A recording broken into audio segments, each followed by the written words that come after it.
tay nhỏ hói nằm sầm máu tay ngel đôi thì cắt trong trâu là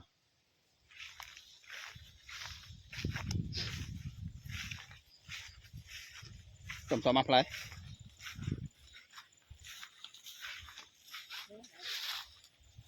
tụi món nó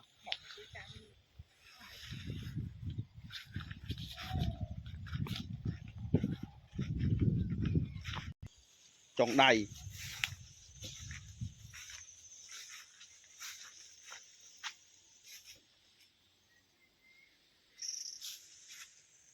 Mèo play men tôm này chắc chắc nào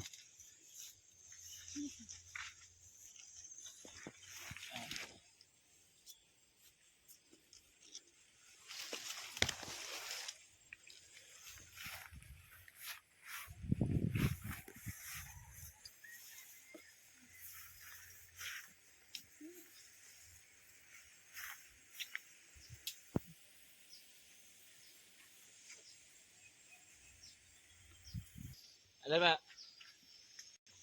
là bây giờ phải mình lật dần à phải em thôi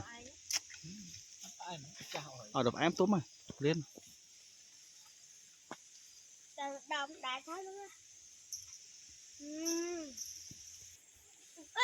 Bọn đang rê lớn mình phải trong vô nó khổ mà đang trục sân nè